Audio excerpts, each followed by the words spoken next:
Good morning. I'm a bit late today, but that's okay. I'm late every day. It's always something. So, hi, I'm Taya, and I talk about crazy shit. And there's no more crazy shit than the clown world that we're living in today. Okay? We have officially fucking peaked in this world, right? And you'll understand why. Okay? 2019 is officially fucking, I'm done. Right? And you'll start to understand why. On one hand, it's a little bit vindicating because, again, all of the things that they said would never happen, that was, transphobic fucking fear-mongering, right? That was all of those sorts of things. They're coming true, right? Meanwhile, you've got a whole group of people who are losing jobs, all of this sort of stuff, harassment, daily threats, fucking no platforming, all of that bullying, right, over stuff that apparently never happens but keeps on happening, okay? And now, in 2019, like, just reading this headline, I can't help but think, if I was in, let's say we were in Back to the Future, right, and we went to the future fucking 10 years, and you sat there and you said that I'd be reading the news. Does anyone remember? I don't know if anyone remembers, but this was one of my favourite things, which was the Weekly World News, right? And it was a paper, I think it was like $2 or something at the newsagent, and it was all the conspiracy theories, all the crazy shit. It was all made up, right? Ape Man, Bigfoot, fucking clearly it was a satirical newspaper, and that was something that I used to just be obsessed with because I just love that kind of, it was obviously bullshit and it was good fun, right? We are now living in a world where we legit can't tell whether we are living in Weekly World News or living in the actual news. And I log into Twitter, several times a day, more than I should. And in the space of a week, you know how you sit there and you go, well, if I looked at this, let's say 25, 30 years ago, right, that I would be sitting on my couch reading Cher's take on Donald Trump's presidential impeachment questions, right? Hearing. Okay. And that a woman is having to defend her belief in biological sex, right, in court. It's, and the, waxing of balls and all this stuff. Could you have imagined this stuff? Just think for a minute, like put yourself back in a time machine, right? Think that there'd be this little device, right, that tells you that the President of the United States is Donald Trump. Cher has a lot to say about it. Roseanne is fucking the most hated person in Hollywood, right? Like, you sit there and you go, what the fuck is going on? And Louis C.K. is a fucking mass. This is the world we're living in, and it's getting to the point where truth is fucking more crazy than any satire that could ever fucking exist, right? And I'll get to satire later because there's another part which I want to talk about, a pretty good prank that sort of cements a lot of this stuff. But we are now living in a time where fact is belief and belief is fact, right? If you believe you're a man, if you believe you're a woman, you're a woman. If you believe you're a man, you're a man. If you believe that you don't have a biological sex or gender, then you are that's valid, right? If you believe that you're moon gender, that must be validated. Okay? If you believe that... okay? And then you have Fax's belief, which is what I'm going to get to with the lawsuit in the UK that's going on at the moment, where a woman is in court currently defending her belief, right, that you can't change biological sex. Okay? And so I'm pretty sure that we're all TERFs by now, huh? Okay? So let's just say, hashtag, everyone's a TERF. Okay? Anyone reasonable, anyone with a fucking modicum of common sense. I hate common sense, but I'm using it because it's the only fucking thing that exists anymore, right? So,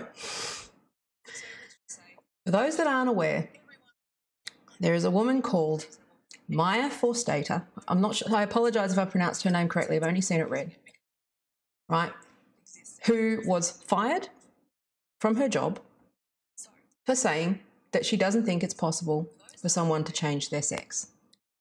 Okay, and this is, if you look at my previous videos, you'll understand that there is a difference between gender and sex, and a difference between gender identity, right, and sex.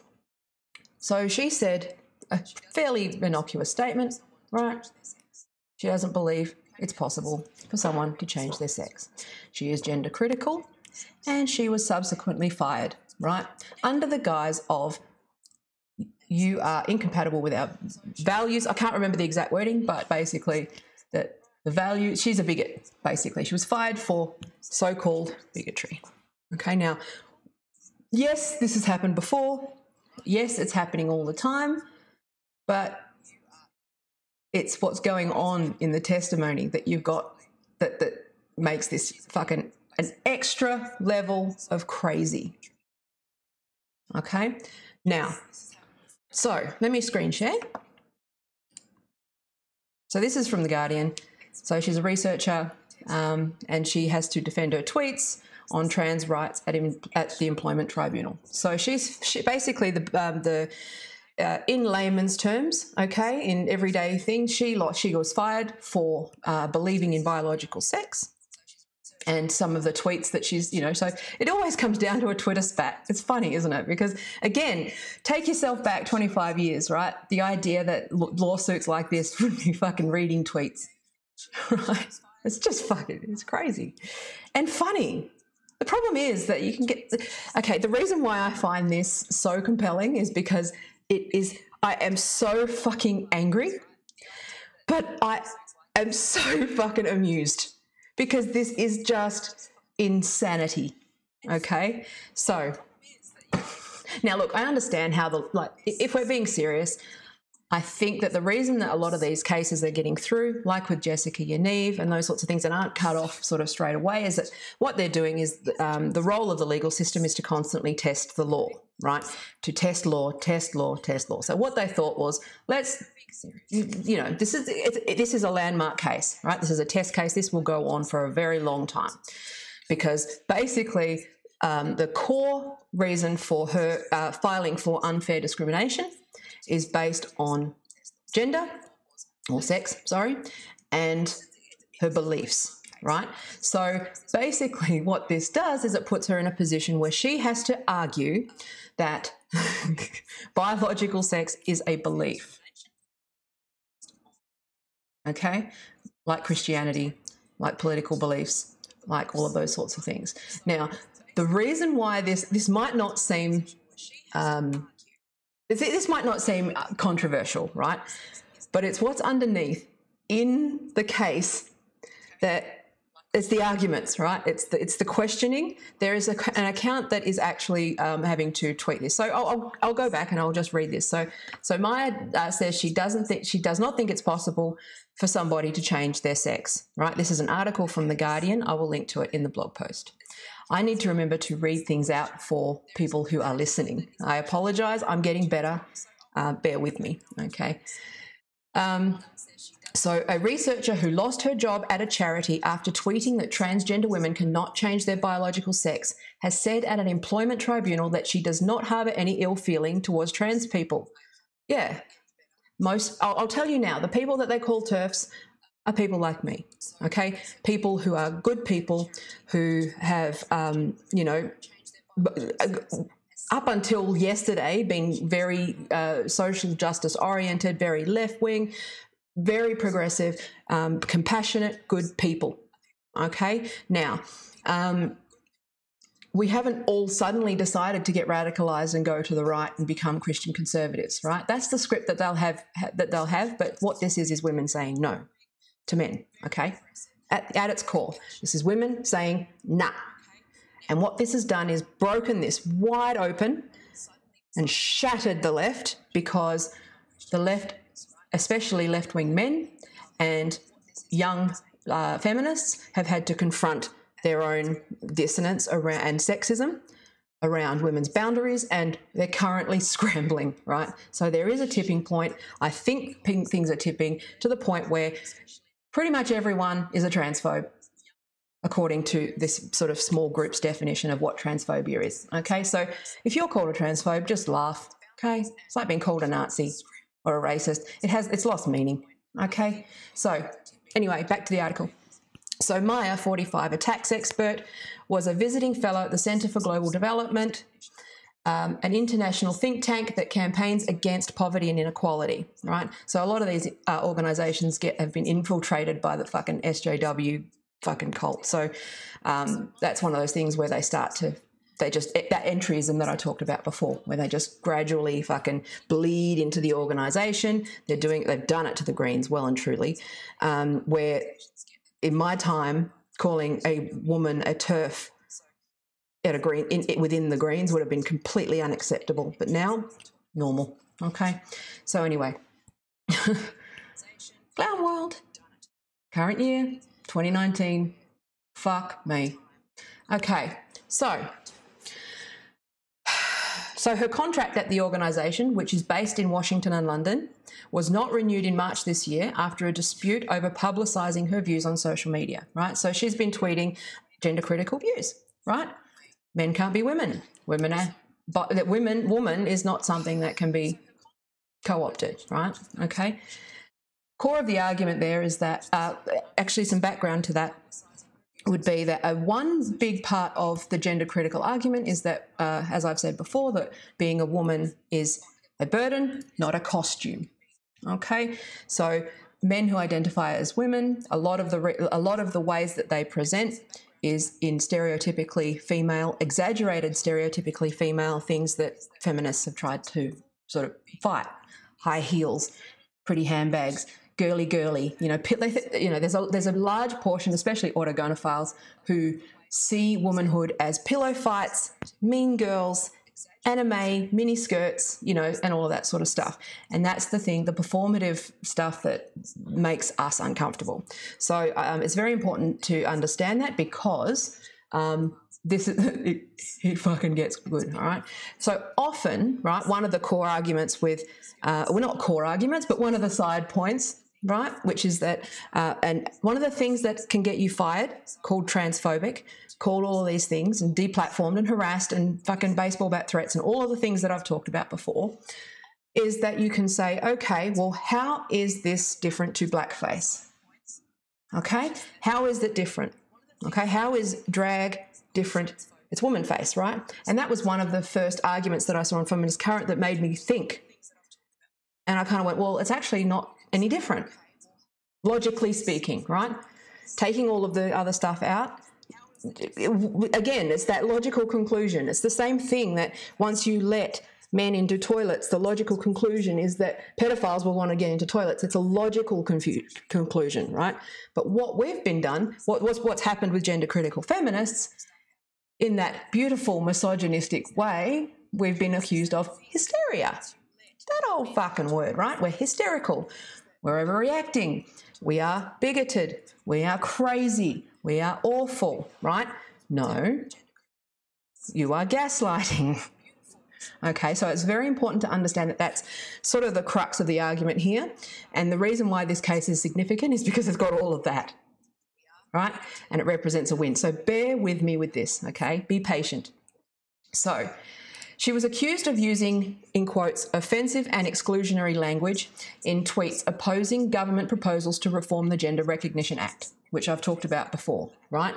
To allow people to self-identify as the opposite sex. Okay? Now, sex and gender are different, and this is where it gets confusing because people are using these words differently. Shared definitions is very important. I think that that's a big part of it, right? So, Forstater tweeted that men cannot change into women.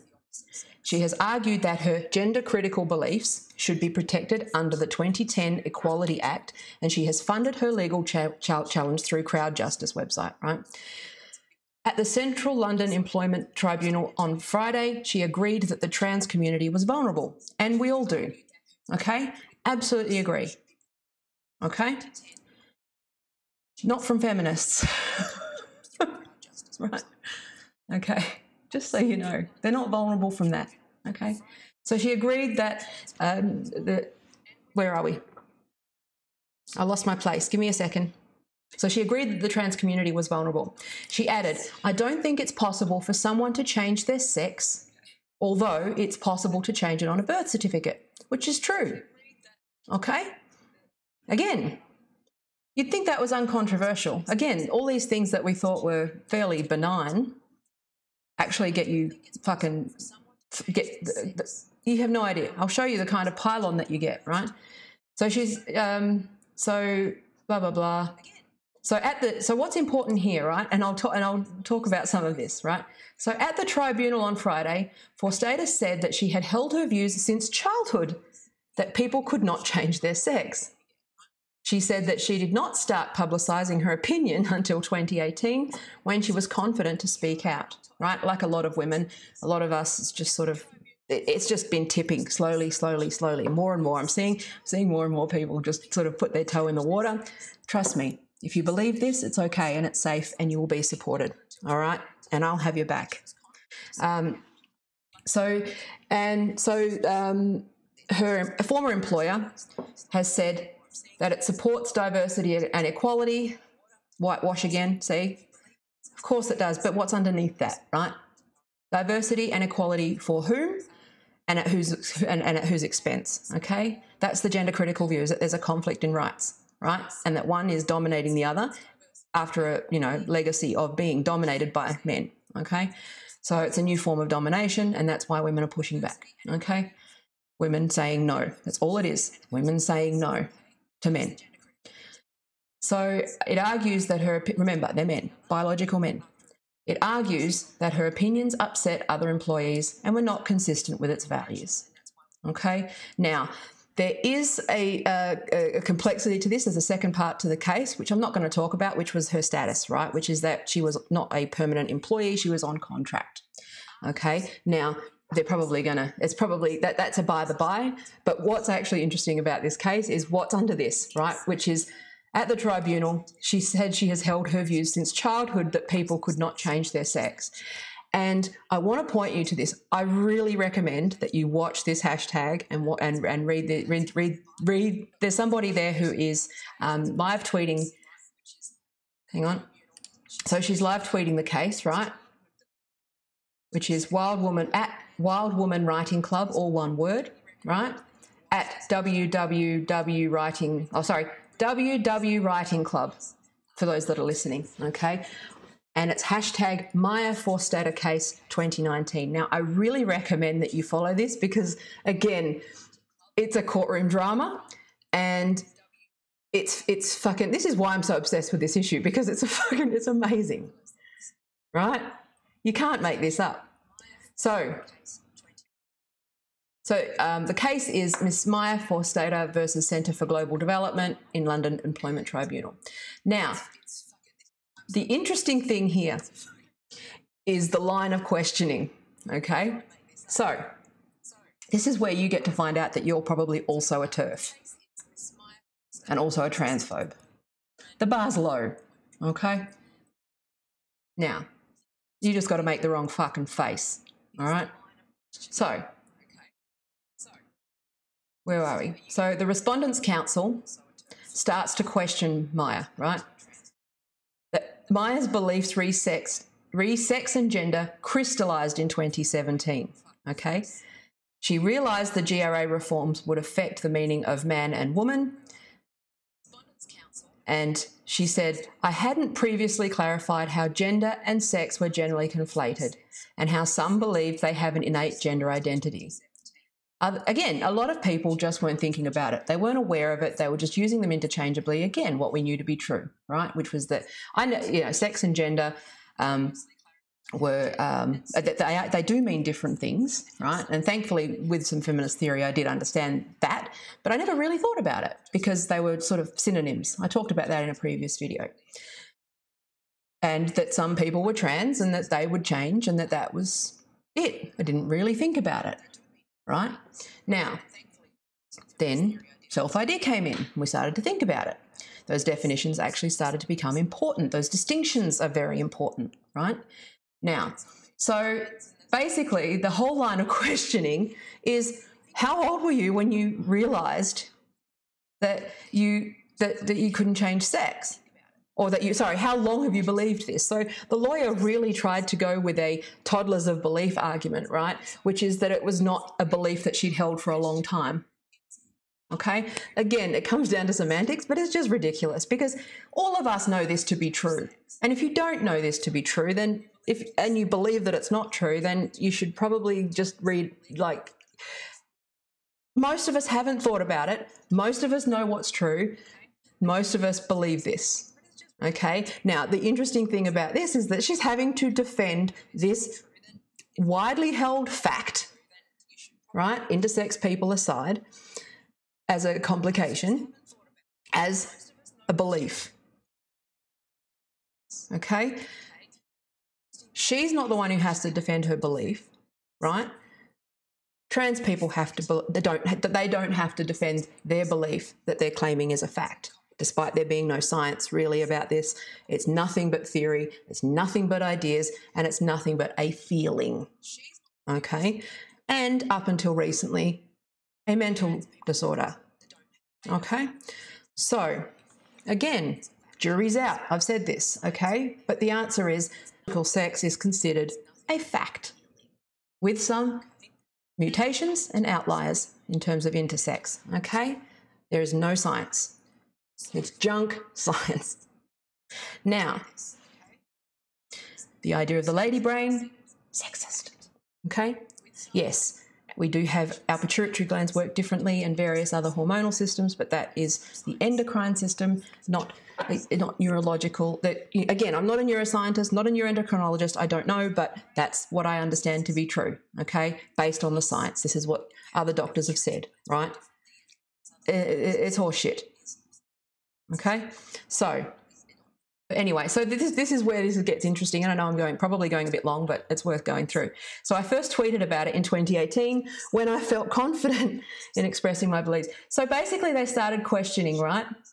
Right, here we go. So I was trying to frame them as views of sex and gender as toddlers of belief, i.e. a new belief, okay? i.e. that it hasn't been held for a long time. Right? So they go into all this stuff, right? So when I met transsexuals, I treated them as they wished, but I never believed humans could change sex. Like, most people don't think that, right? So how long have you believed that people can't change sex? This is happening in a courtroom at the taxpayer's expense, right? With expert witnesses. Before I knew how babies were made, as a child, I didn't understand the difference between a person's appearance and biology, but by the time of GCSE biology and agriculture degree, I understood. It's a 30 to 40-year-old belief, right? And the fact that she even has to fucking defend this, it is insane, okay? In logic, in science, in everything we know to be true up until yesterday, if you make an assertion or you have a hypothesis, you need to prove it, okay? The onus is not on someone to make a claim it as fact, harass and bully those people who don't believe that it's a fact without having to prove it. There's no science, okay? We've gone along with it. We've treated people the way that they want to be treated. We've treated people with dysphoria, right, with a medical outcome, right, and surgeries and those things.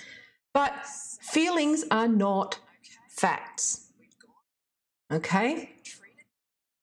I'll tell you that now, okay? As someone who has suffered from eating disorders and all sorts of things, and identity, and trying to figure out who I am, and felt like the wrong kind of woman, it's just, it's personality, okay? All right, I know I went off. So anyway, just as an aside, I'm deeply glad I'm not counsel for the respondent right now. And I feel the same way. And part of me, I stopped doing a law degree because I was going to do my law degree because I wanted to do digital law. But I'm starting to think, right, that I need to fucking finish my law degree, because this is getting, like, this is where I sit there and I go, wow, this is a shit fight. I'm trying to fixing my lights. This is a fucking battleground. It's fucking amazing. Right? And I'm sitting there going, I want to be a lawyer now. Maybe. I don't know. See how I go. So I kind of got there, and I don't know. I don't want to be an old baby lawyer. It's crazy. Anyway, because they don't give you advanced standing, even though I've got a legal studies fucking whatever. Anyway, side point. Yes, I am deeply glad I don't have to represent them right now, because they're sitting there. I must sit there and I go, it's like the lawyers for Yaniv and the lawyers for this, where they have to sit there and go, well, how long have you believed that men and women are different? Like, what the fuck, man? I would just not represent. I wouldn't take it. I'd be just like, fuck me. So I'm pretty sure that refusing to represent the employer would make you be brandished a turf as well, just because, you know, everything is, right? Okay, so... But anyway, so I moved on, but you've just got to watch this case. Watch this hashtag, read this. Thank you, Maya, for this, for being a badass. You're fucking great. And I think she's got a crowdfunder, but if she doesn't, if it's finished, flick her some cash if you can, because this is a very important issue, and it's actually an insult to women that we have to sit there and defend the fact that we have babies, right? Or that we have periods, or that all of these sorts of things. It's fucking insanity. And this actually just shows how men control the world, right? Now, talked about this in the other video where I went on for 2 hours, where I said men are used to having the world cater for them, right? That doesn't change if you're socialised as a man and then you suddenly enter women's spaces. You still expect the world to cater for you. That's not what being a woman is, mate. Being a woman means making concessions and having to fucking sit back while men take advantage of you, right? So that behaviour, that's exactly what we're saying no to, okay? Because women have fought hard and long to fight, to set boundaries and to have bodily autonomy and to have autonomy of spaces. And the fact that that monkey's probably really fucking distracting, sorry about that. The fact that we've had to like sit here and defend ourselves in court, lose our jobs over this is just fucking insanity, all right? And this insanity is only fucking happening because everyone's so distracted with impeaching President Trump, okay? So maybe Trump's a big distraction and you guys need to get fucking recalibrated on what's actually important, okay? Everyone is losing their fucking minds. Anyway, moving forward, okay? Beliefs aren't facts, and facts aren't beliefs. They're different things, okay? Now, this is where it gets fucking interesting, because now, for those who don't know the history of this, again, I'm giving you that context about woman face, transracialism. You might remember a woman called Rachel Dolezal, right? I can never say her name right. Right? And in 2017, yeah, where are we? There was a case called Hypatia Transracialism Controversy, okay?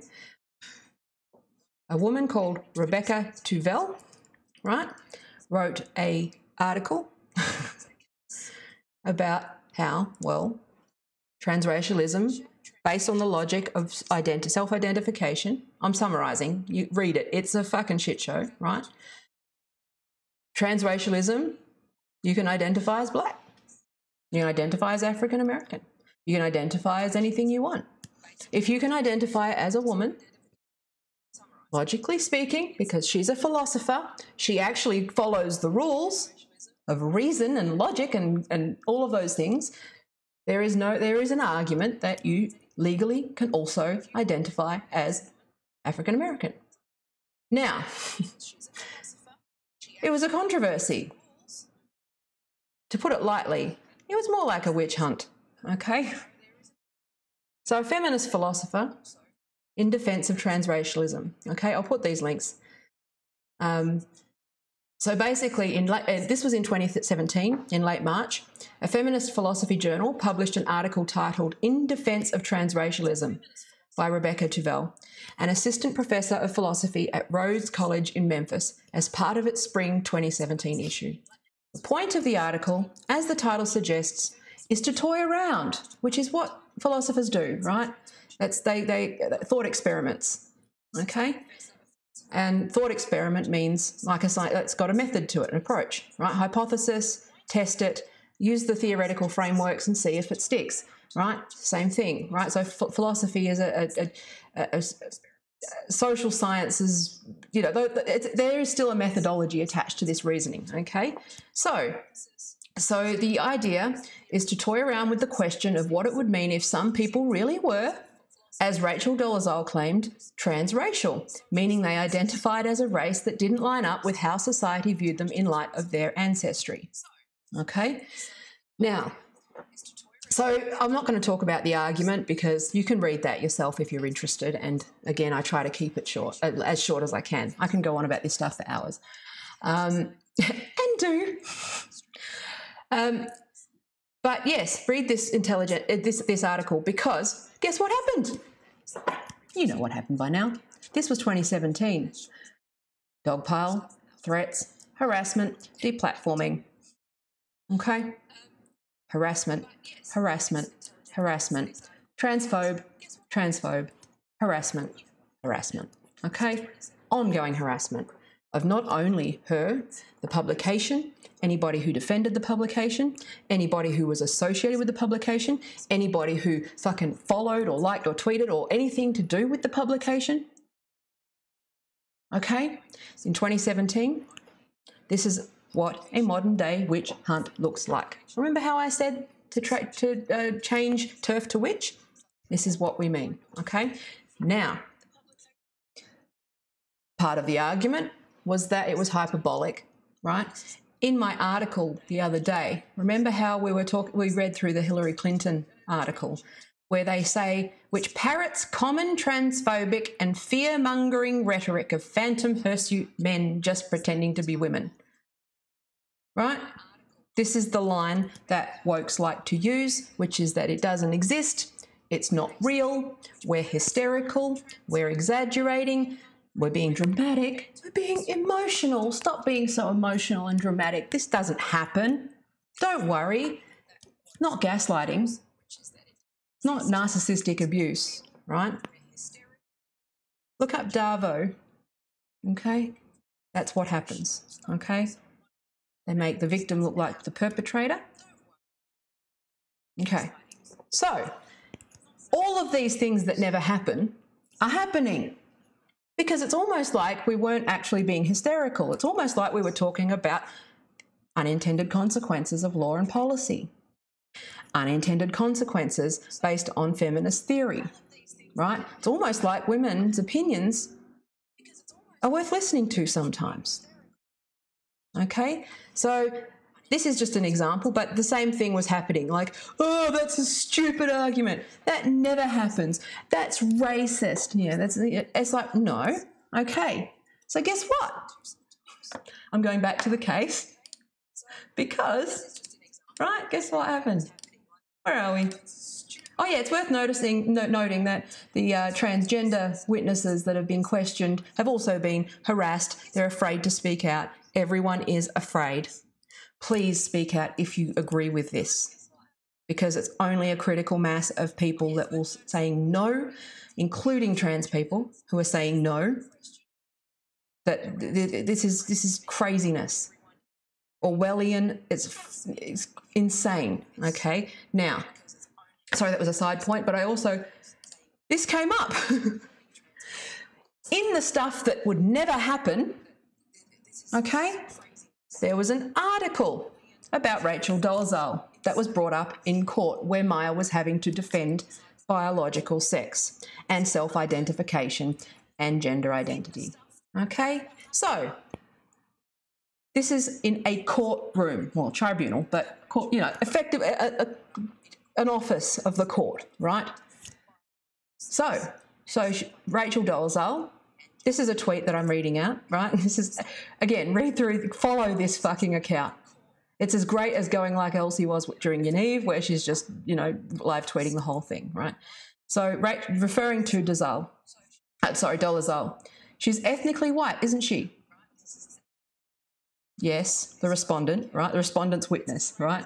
RW stands for respondent's witness, and the CC stands for, I can't remember, but I think that's the complainant's counsel. I think that's what it stands for. So Maya's lawyer asks the respondent's witness whether Rachel Dolezal is ethnically white. The respondent's witness says, yes, she appears to be white. CC, it's true, while she feels black, that feeling has no basis in material reality. Respondent's witness, no. This is if Rachel Dolezal recorded herself at CGD, which is the employer, as black, she'd be black. Okay, you want to see how regressive and racist this fucking policy is? This ideology? There you go. The stuff that never happens is happening, which is that if I went and identified as black as an employee at this place, they would treat me. Come on, blackie people. Come on, brown people. Where's your anger? Okay? We need some angry black women on our side. I know we've got quite a few. I'm just kidding. That was a joke. Anyway, so it continues. Professionally, for all purposes, she'd be black. Okay. In the USA, anyone can self-report ethnicity. Complainant's counsel. Is that backed up with policy? So there was furor over Dolezal. So is that not that's unproblematic? The reality is she's not black. Respondent's witness. The reality is she's black. And for those that are listening, in parentheses, it's room bristles, raised eyebrows all round. Okay? Now,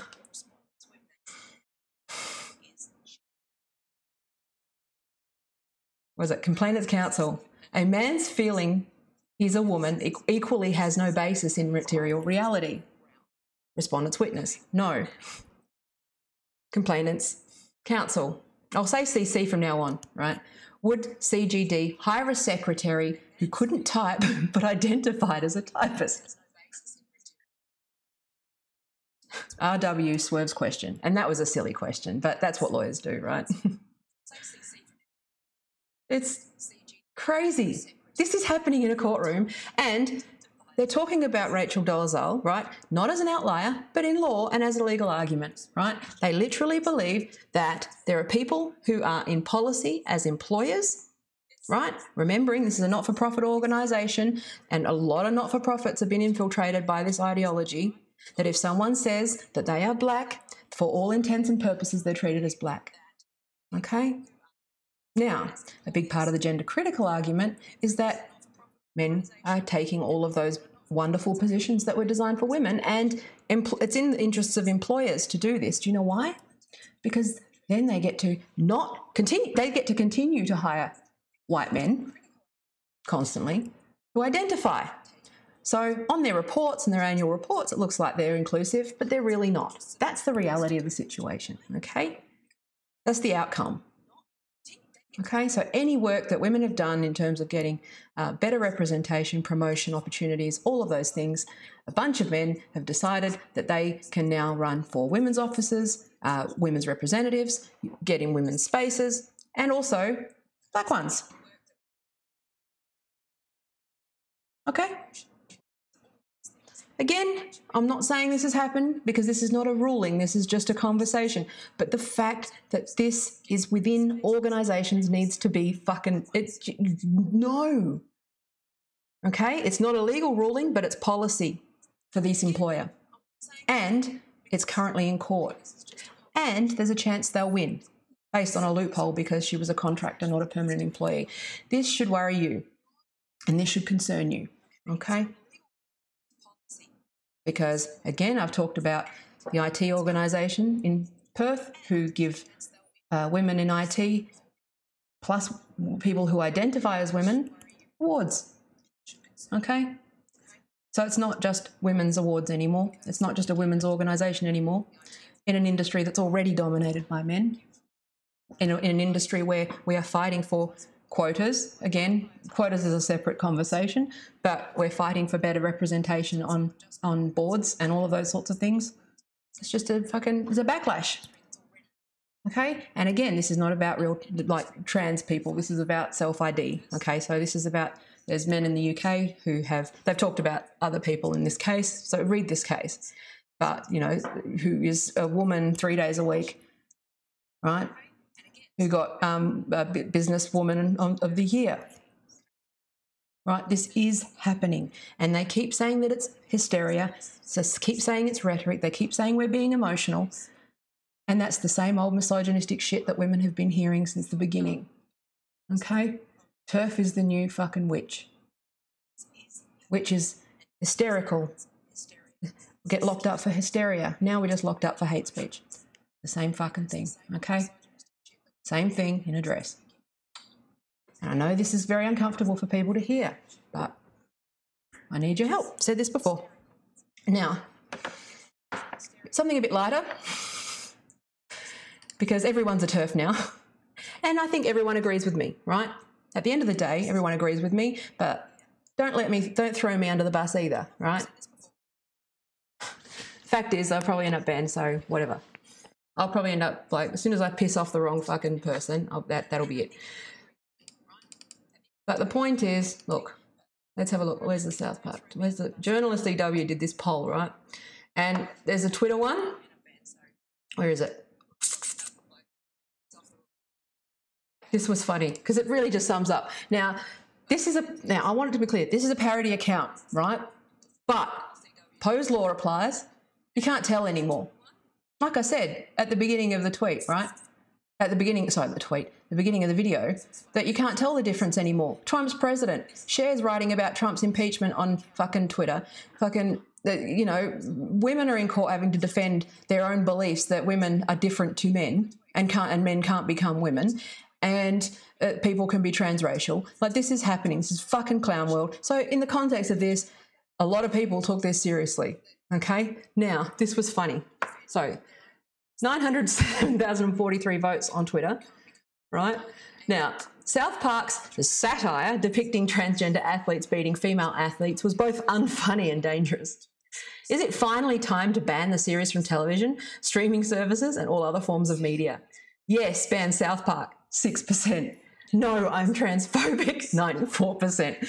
So people have just gotten to the point where it's like, I'm transphobic. Everyone's transphobic. Everyone's a TERF. Welcome to the club. Speak up. If you need help, if you need anything that proves that it's okay to speak up, you've got this loud minority of this 6%, the fucking woke scolds, the fucking dickheads, right? If you need help to speak up and set boundaries, remember, this is a big dam, okay? That dam will burst. Now, that's just the Twitter one. Let me show you the Facebook one. 273,000 votes. Again, because that's, you know, Facebook has slightly older. Again, South Park satire. I recommend you read the comments. Now, just because it's a parody account doesn't mean people didn't take it seriously. Okay, it's very important to understand. There's a few people here that obviously understood that it was a joke. I took it seriously at first as well because it was actually pretty fucking good. But, so South Park satire depicting transgender athletes beating female athletes, again, was fun. Ban South Park, 6%. Yes, 94% said, I'm transphobic, with 273,000 votes. Okay, now the comments were a shit fight. Right? Now, what was funny here was this, they play this, oh, do not share the poll or join the Discord if your intent is to disrupt the poll any further with troll voting. This is a form of harassment. Fucking, this is just, it's like you can't tell anymore. And even my friends who are used to parody accounts couldn't tell, and a few of them went for it, and I was like, it's parody. Just sit back and enjoy it. So, anyway, girls won't date journalists, and I know exactly why. They've all been exposed, probably watched South Park too. It's pretty, like, it's obviously a piss take, right? And it's fucking great. But it was a massive pile on. I only wanted to show you this, first of all, because if you watch this and you're not aware that it was actually a joke. But second of all, this stuff's very serious, okay? And I know you're afraid to say anything, but it's okay because everyone agrees with you, okay? They are loud, they are powerful, but they're only powerful because they are loud, all right? If we're louder, we can actually get back to sensible fucking politics and make sure that trans people are kept safe and happy and women are kept safe and happy and find some middle ground with reasonable people, okay? Not letting these woke, scold, fucking cult members infiltrate organisations like the one that fired Maya, okay? Now, where are we? So, I don't know if anyone's watching again, so I haven't had any questions, so that's okay. It's probably, I don't think this is a good time. I think I might need to do like some later night ones or something. But I hope you've enjoyed this. It's a bit long. 45 minutes seems to be about my thing. And I was sitting here thinking I could do 10 minutes. I don't know if that's the case, but okay. But it's very important that you, but even if, again, I just need to reiterate and reiterate and reiterate. Nobody is transphobic, and everyone is transphobic, and nobody is. Okay, nobody wants anyone to suffer. Okay, these people have changed the words, changed the language, dominated, threatened, and refused to acknowledge the fact that the people that are doing that are very unwell. Okay, and we need to not enable them. Okay, now. I won't get into the psych stuff, but there is a large proportion of aggression and mental illness and narcissism and borderline personalities that are going around having everyone affirm their delusions, okay? Again, gender dysphoria is different. I'm talking about actual dangerous people who are jumping onto this movement and using it to abuse women. If you care about women, if you care about your daughter, okay, if you care about your son, you'll say something, okay? I hope this doesn't get into your organisation, and if it does, that you'll be one of those voices. Even if you need to organise quietly, feel free. Actually, if you want to talk about that and want to speak up about something, I might be able to help you find some of the words, okay? But make sure that you just have a plan. I've gone through all of this. I have a plan. I have a risk plan for if something happens. But I think I'm of the view that this issue is way too important to be quiet. And it's tipping. People are speaking out. And if you do speak out, you'll be okay. They like to say you won't, but you will. Okay? So I love you. I love everybody. Thank you for your precious life seconds. Visit my website, tayasmith.com.au, if you want to write me, at me. Oh, I also have a Telegram channel if you want to just subscribe and get notified when there's a video up or when I'm streaming. There's nobody on it at the moment, so it's really sad, chatting to no one, but that's there, and you can hit me up on Telegram. And, but yeah, thank you. I think I'm getting better at this. I've only been doing it for 6 months, but I'd be interested to see how I go in the next 6 months. So I'm feeling a bit better about stuff now. Anyway, have a great day. I love you. And I've already said stuff, so bye.